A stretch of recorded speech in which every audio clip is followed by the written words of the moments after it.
Hello বন্ধুরা, welcome back to my YouTube channel. আজ আবারও একটা লং ভিডিও নিয়ে হাজির হয়ে গেলাম। আজকের ভিডিওটা একটু অন্যরকম। এই যে বন্ধুরা, এখানে নিয়ে নিয়েছি একটা মোটামুটি বড় সাইজের আলুকে ঠিক এইরকম সরু সরু করে কেটে, পেঁয়াজটা দেখুন এইরকম একটু মোটা মোটা করে কেটে নিয়েছি, আলুর সঙ্গে অ্যাডজাস্ট করার চেষ্টা করেছি। টমেটোটাকেও ঠিক এইরকমভাবে কেটে নিয়েছি।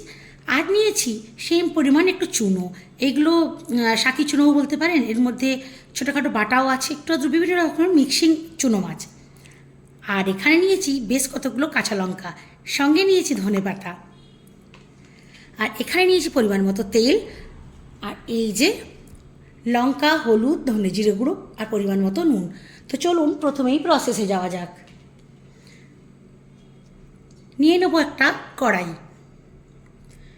কড়াইয়ের মধ্যে প্রথমেই আমি দিয়ে দেব লঙ্কা, আলু, পেঁয়াজ, মাছ, টমেটো সবগুলোই একসঙ্গে দিয়ে দিলাম।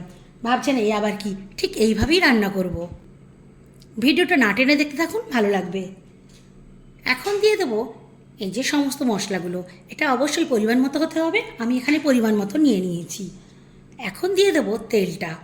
সর্ষের তেল অবশ্যই দেবেন, আর তেলটা একটু বেশি মতো দেওয়ার চেষ্টা করবেন। তো এখানে আমি অনেকটাই তেল দিয়েছি। চলুন এখন যেটা কাজ, এখন খুব ভালো মতো করে মাখতে হবে। এই যে এইভাবে একটু চটকে চটকে মাখতে হবে। যত মাখা হবে স্বাদটা ততই ভালো লাগবে।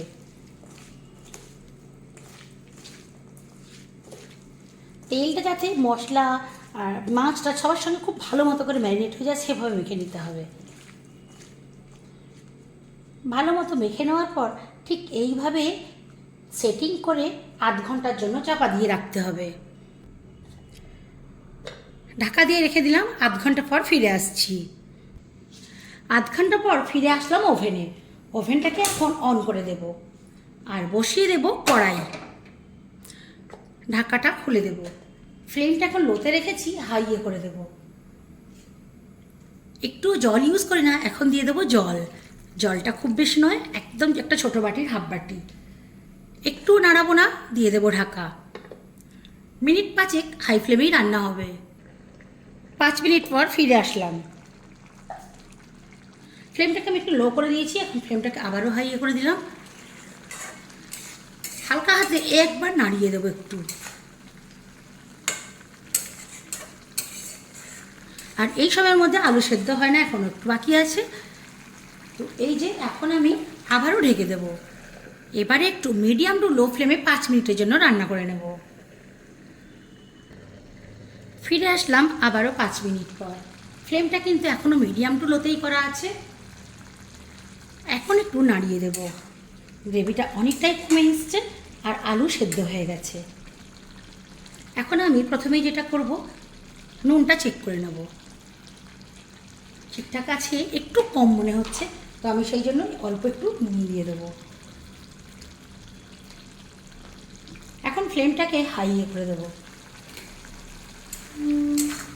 নুনটা একটু নাড়িয়ে চাড়িয়ে দেবো আর এইভাবে সুন্দরভাবে বিছিয়ে দেবো। আর সব শেষে দিয়ে দেবো এই যে ধনেপাতা কুচি।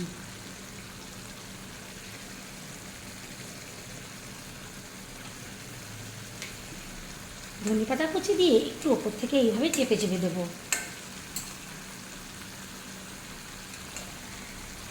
হাই ফ্লেমে মিনিট খানেক রান্না করলেই হয়ে যাবে এই চুনো মাছের চচ্চড়ি। এখন ওভেনটা অফ করে দেব। ফিরে আসছি ঠান্ডা হওয়ার পর। তো এই ছিল আজকের চুনো মাছের চচ্চড়ি রেসিপি। আজকে আমার এই চুনো মাছ চচ্চড়ি রেসিপিটা আপনাদের কেমন লাগলো অবশ্যই কিন্তু কমেন্ট করে জানাবেন। আর যারা যারা এখনও পর্যন্ত আমার সাবস্ক্রাইব করেননি, তো আজকে আমার এই চুনো মাছ চচ্চড়ি রেসিপিটা আপনাদের কেমন লাগলো অবশ্যই কিন্তু কমেন্ট করে জানাবেন। ভালো লাগলে লাইক করবেন, কমেন্ট করবেন, শেয়ার করে অন্যকে দেখার সুযোগ করে দেবেন। ও হ্যাঁ, যারা যারা এখনও পর্যন্ত আমার ইউটিউব চ্যানেলটা সাবস্ক্রাইব করেননি, সাবস্ক্রাইব করে আমার সঙ্গে থাকবেন। পাশে রাখা বেল আইকনটাও কিন্তু প্রেস করতে ভুলবেন না।